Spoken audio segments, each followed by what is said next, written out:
شاہ حسین گردیزی صاحب بہت شکریہ آپ آئے، اور علامہ شبیر میسنی صاحب حضرت بہت شکریہ آپ تشریف لائے۔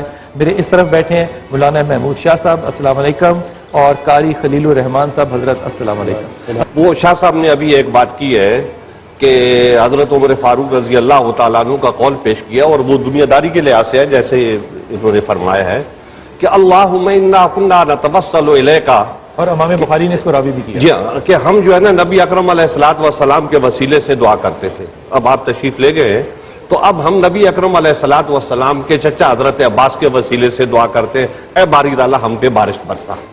اب اس کے بارے میں جو شاہ صاحب نے نقطہ بیان فرمایا وہ اپنی جگہ پہ درست ہے، ہمیں اس سے انکار نہیں ہے کہ علماء نے وہ بات بھی کہی ہے، لیکن علماء نے یہ بات بھی کہی ہے کہ حضرت عمر فاروق رضی اللہ تعالیٰ عنہ نے حضرت عباس کو جو وسیلہ بنایا وہاں پر، وہ اس لیے بنایا تاکہ یہ بات معلوم ہو جائے کہ غیر نبی کو بھی وسیلہ بنایا جا سکے۔ یہ میں صحیح سمجھا تو آپ نے حضرت فرمایا کہ یہ قیامت کے لیے ہے۔ اب یہ دنیا اور قیامت کا جو فاصلہ ہے تفسیر میں، اس اختلاف کو میں اختلاف تو نہیں کہوں گا، اس کو کیسے سمجھا جائے؟ اس میں درمیانی راستہ کیا آئے گا؟ میں نے عرض کیا کہ یہ دنیا آیت ہی کہہ رہی نا کہ جب گناہگار بندہ آپ کے پاس آئے اور آپ ان کے لیے استغفار کریں گے تو اللہ تعالیٰ ان کی توبہ کو قبول کر لے گا۔ آخرت میں تو حساب ہے اور شفاعت ہے، وسیلہ اپنی جگہ پر ہے، لیکن دنیا میں وسیلے کو انکار کرنا کہ نہیں رسول اکرم کا وسیلہ جو ہے وہ نہیں ہے، دراصل ہم میں سے کوئی بھی اس بات کا قائل نہیں ہوا۔ آپ فرما دیجئے، جیسے میسمی صاحب فرما رہے ہیں کہ دنیا کے اندر تو استغفار ہے، لیکن یہی استغفار آخرت میں شفاعت کی صورت اختیار کرنا ہے۔ یہ جی فرمائیے۔ جی میرا خیال ہے جو شیخ نے بات کہی وہی زیادہ موضوع اور بہتر ہے، اور شیخ سے صاحب ہوا ہے، شیخ سے صاحب ہوا ہے، اور بہتر یہی ہے بات کہ یہ بات دنیا ہی کے لیے ہے اور اللہ کے رسول سے کہا گیا۔ اس کا مطلب ہم اس آیت کی روشنی میں، میں اپنے گمان سے بات کہہ رہا ہوں، ہم اس آیت کی روشنی میں اللہ کے رسول کو اس دنیا میں ایمان والوں کے لیے ایک وسیلہ تصور کر سکتے ہیں، کیا یہ جملہ درست ہوگا؟ یہ جملہ درست ہے اور وسیلہ ہے، لیکن اس کی اب وضاحت ہونی چاہیے۔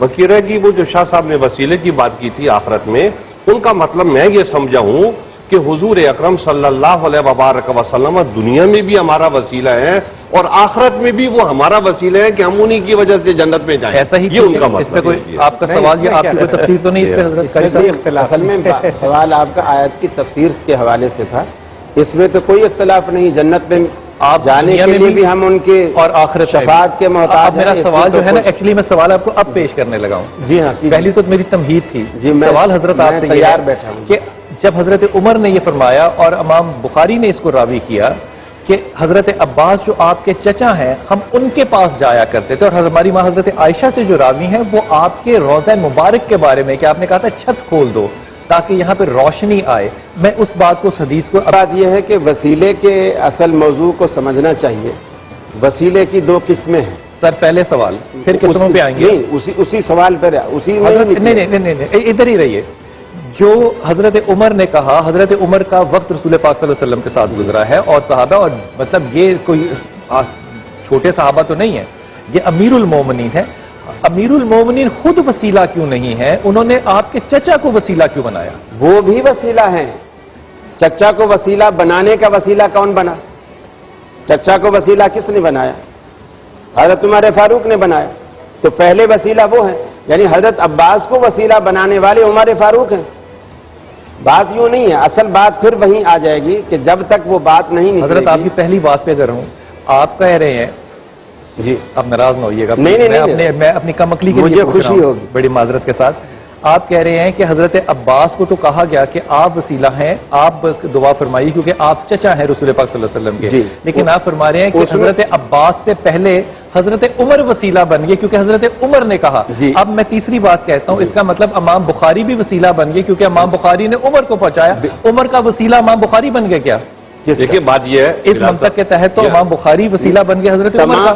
تمام محدثین وہ حدیث پہنچانے کا وسیلہ، یعنی حدیث پہنچانے کا تصور کی بات کر رہے ہیں نا، وسیلے کے تصور کی، پہنچا جانے والی بات تو میں وہی، آپ نے مجھے وہ بات کرنے نہیں دی جس سے یہ بات اصل میں نکھرنی تھی۔ سر وسیلے کی دو بنیادی قسمیں ہیں، ایک مشروع ہے، ایک غیر مشروع ہے۔ ایک وسیلہ ممنوع ہے جو غیر مشروع ہے، ایک وسیلہ جائز ہے. اور یہ کس نے بنایا سر؟ ایک سیکنڈ، یہ مشروع کس نے بنایا اور غیر مشروع کس نے بنایا؟ علماء نے، جن سے آپ پوچھ رہے ہیں. سر میں تو قرآن اور حدیث کی بات کر رہا ہوں نا. ہاں تو قرآن حدیث سے نکلے گا نا. کیسے؟ اس کے آپ دلائل سنیں گے تو پھر میں دوں گا نا. آپ مجھے سنانے کا موقع ہی نہیں دے سر رہے. میں سن رہا ہوں سر. پہلی بات یہ ہے کہ جو مشروع اور غیر مشروع ہے کتاب و سنت کی بنیاد پر ہے. اب اس کے دلائل کیا ہیں؟ جو حضرت عمر نے حضرت عباس کو وسیلہ بنایا، اس وقت روضہ رسول موجود نہیں تھا. جو روضہ رسول نہیں تھا؟ موجود نہیں تھا مدینے میں. یہ عمل مدینے میں ہوا نا. جی بالکل. روضہ رسول موجود تھا. بالکل. تو حضرت عمر کو حضرت عباس کو پکڑ کر آگے کرنے کی کیا ضرورت تھی؟ روضہ رسول موجود ہے، آپ وہاں چلے جاتے، آپ وہاں درخواست کرتے. اللہ کے رسول ہم پہلے بھی آپ میں اپنے گمان سے کہہ رہا ہوں، حضرت عمر کا خطا کا گمان یہ تھا کہ میں اللہ کے رسول کے وہاں جانے کی بجائے ان کے اہل بیت جو ہے ان کے پاس بھی چلا جاؤں گا تو وہ بھی میرا وسیلہ ہے. محترم بلال صاحب، سوال ہمیشہ چھوٹا ہوتا ہے اور جواب لمبا ہوتا ہے، اور یہاں جواب چھوٹے ہیں، سوال لمبے ہیں. حضرت میری تشبیہ نہیں ہو رہی نا، میری تسلی نہیں ہو رہی. تسلی سنیں گے تو ہوگی نا. سر فرمائیے. بغیر سنیں میرے دل کی بات تو آپ کو پتہ ہی نہیں جب تک میں زبان پر نہیں لاؤں گا.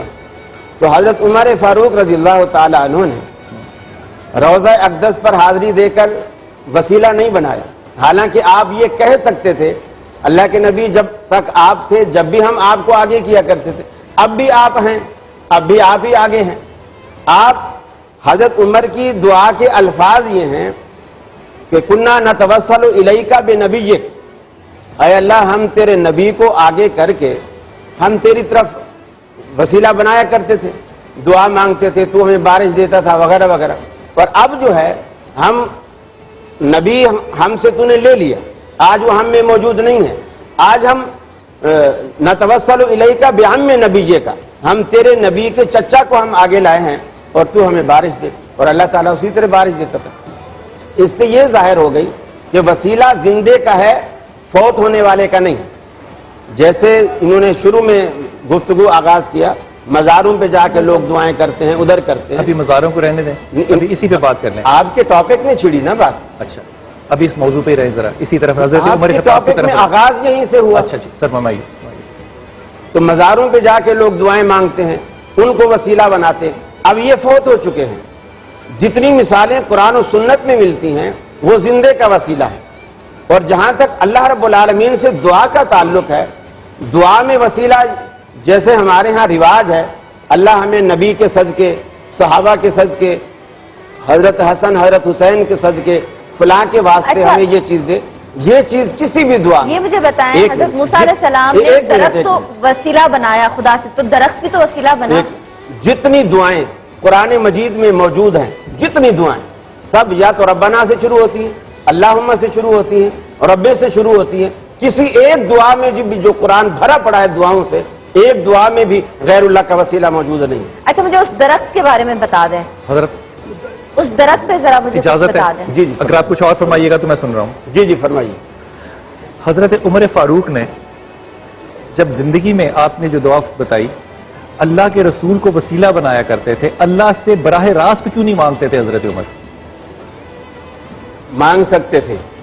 اب آپ حالانکہ جو اپنی معلومات ظاہر کر رہے ہیں آپ بھی جانتے ہیں، آپ نے ڈائریکٹ پبلک کو کیوں نہیں بتا دیا یہ مسئلہ؟ علماء کو چار بندوں کو بٹھا کر ہم سے کیوں پوچھ رہے؟ یہ آپ نے ہمیں عزت دی ہے، آپ نے ہمیں عزت دی ہے. ایک بات آپ جانتے ہیں، ایک منٹ، حضرت جبریل آتے ہیں اللہ کے رسول کے پاس. آپ تشریف فرما ہیں، صحابہ بھی بیٹھے ہیں اور حضرت عمر بھی دوسرے صحابہ بیٹھے ہیں.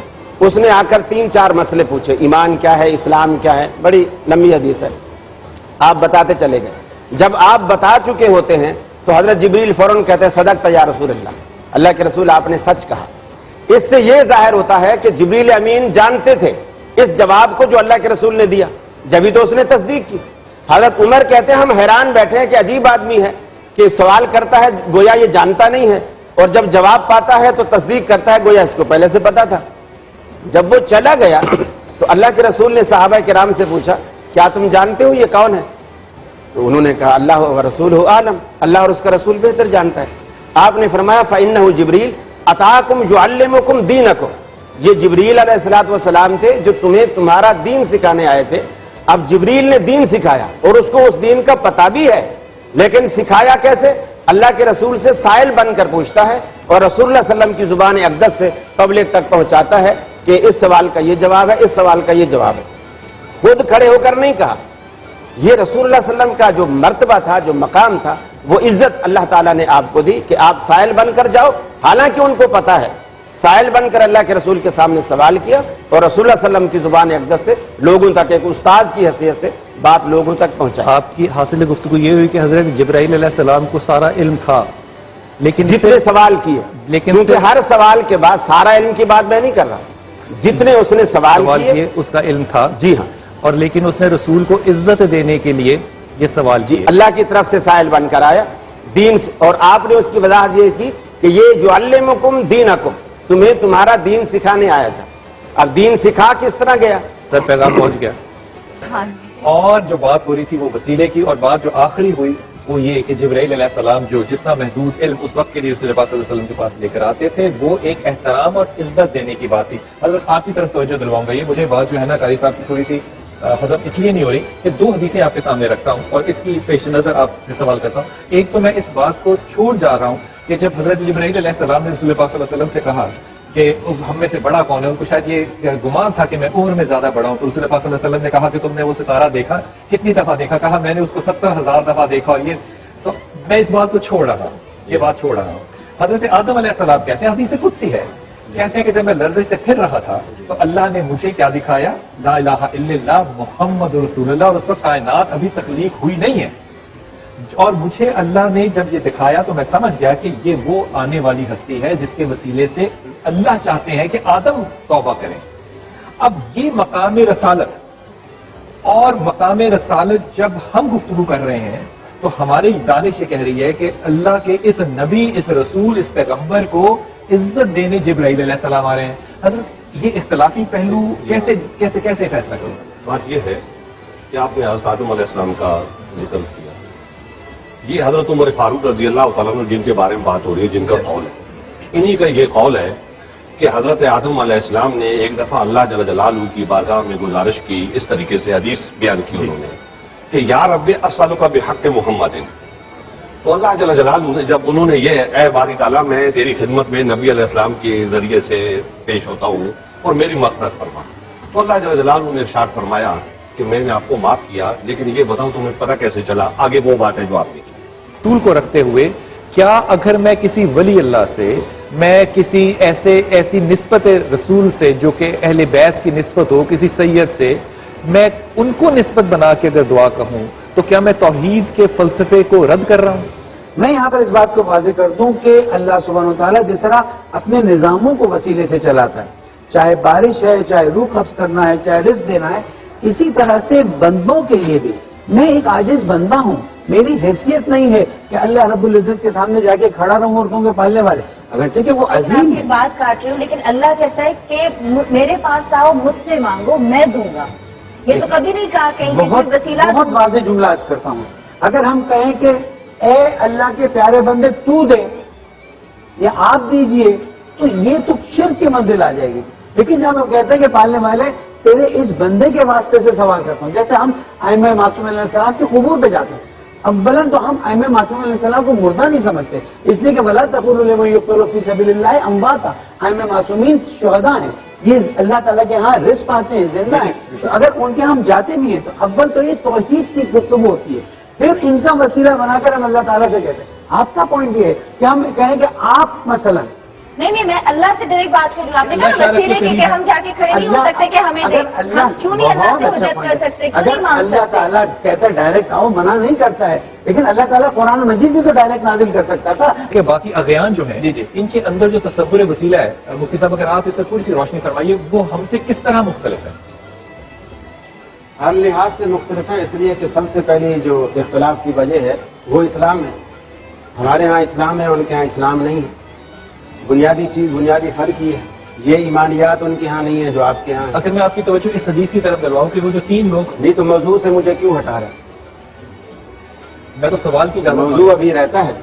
وہ تو ان کی بات ہے، ان کی رائے ہے، وہ اپنی رائے رکھنے کا حق رکھتے ہیں. نہیں، مجھے ان سے رائے سے اختلاف نہیں ہے، بالکل میں اپریشیٹ کرتا ہوں. سوال پیش کرنے کا میں نے محبت سے سنا ہے اور شیخ نے بھی محبت سے سنا ہے. ہمارا آپس کا اختلاف آپ پیدا کرا رہے ہیں, ہمارا کوئی اختلاف نہیں. بلال بھائی اچھا جی. وسیلے سوال کی اجازت وسیلے سر ایک سوال بتائیے. سوال کیوں کا جواب ہوگا نا, سوال پہ جواب ہوگا, بغیر سوال کے کیسے جواب؟ میں نے ذرا سی گفتگو بریک پہ جانے سے پہلے میں آپ کی توجہ اس طرف چھوڑ کے گیا تھا کہ جو بنی اسرائیل کی روایت ہے بخاری شریف کے اندر, آپ اس کو کیسے دیکھتے ہیں کہ وہ 3 لوگوں نے جو وسیلہ بنایا اپنے ان معاملات کو اور اللہ سے دعا کی, آپ کیا سمجھتے ہیں کہ کیا وہ وسیلہ ہمارے آج کے تصور وسیلے سے مختلف تھا؟ نہیں, مختلف نہیں ہے, اور وہ وسیلہ اسلام میں آج بھی موجود ہے, اور وہ تینوں کی دعاؤں کا اپنے نیک اعمال کا وسیلہ تھا. ہر بندے نے جو عمل صرف اللہ کی رضا کے لیے کیا تھا اس کو پیش کیا اور اللہ سے عرض کیا. اس کا مطلب بنی اسرائیل میں اور ہمارے میں ایک روایت جو یہ ہے یہ برابر ہے, چاہے وہ اغیان مختلف, یعنی اس مسئلے میں آپ کہہ سکتے ہیں کہ اس مسئلے میں برابر ہے کہ انہوں نے وسیلہ دعا کا بنایا. اب یہ میں پھر یہی کہوں گا کہ یہ کتنی عجیب بات ہے کہ بنی اسرائیل تو دعاؤں کے وسیلے کو لے رہی ہے جو آج قرآن و سنت میں موجود ہے, اور ہم مردوں کے پیچھے پڑے ہوئے ہیں.